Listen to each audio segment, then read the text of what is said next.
With new platforms coming such as the PlayStation 4 and the Xbox Give Us More Money, it's easy to overlook some of the titles you might have missed on platforms of yore. So the point of this very show is to put a spotlight on some of the more unknown titles in a console's backlog. It's games what you might have missed.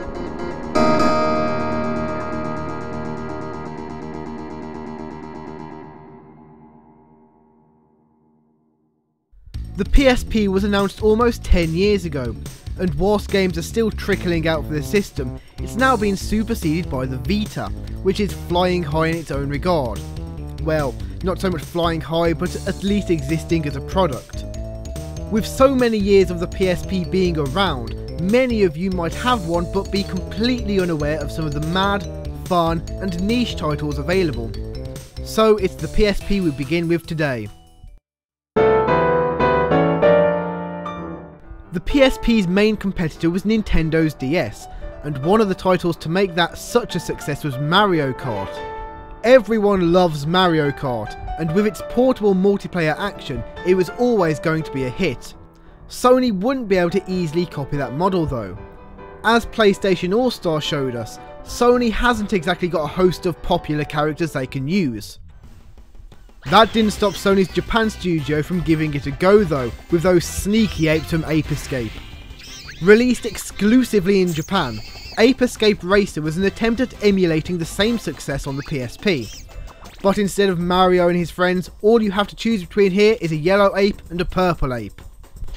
The story, if you can call it that, is that the apes get turned into carts and start racing in a Grand Prix, where, at the end of each, you have a one-on-one race against a boss, much like how it went down during Crash Team Racing on the PS1. The races contain exactly what you'd expect from a Mario Kart cash-in: speed strips and power-ups including an invincibility mode like the star in Mario Kart and even a blue shell alternative. The one part of innovation is that holding both shoulder buttons in will streamline your kart and give you a speed boost, though doing it outside of pure straights can leave you toppling over or completely missing your turnings. Mario Kart rip-offs aren't anything new, with some cringe-worthy efforts like m&ms kart racing on the Wii. Approaching sound barrier! But as far as Ape Escape Racer goes, it's one of the better efforts. Graphically it's not too bad, and it handles well even with the PSP's nub.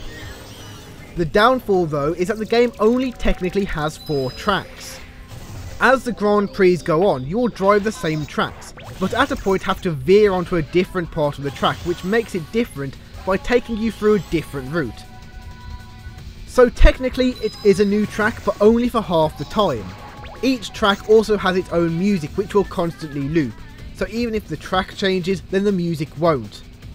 That and the lack of individual looking racers makes the game a bit shallow, but you can use earned credits to upgrade your kart somewhat in the menus. The game also has a multiplayer LAN mode, though with it being an exclusive in Japan, it's probably not too likely that you'll be able to play around with someone you meet in the street. It's a bit puzzling as to why it was a Japan only exclusive, with other Ape Escape PSP games getting either a retail or a PlayStation Network release in the US and Europe. Even if it is a bit stiff and lacking in content, it's a title I can always smile through and a bit of a lost gem for anyone wanting karting action without a plumber.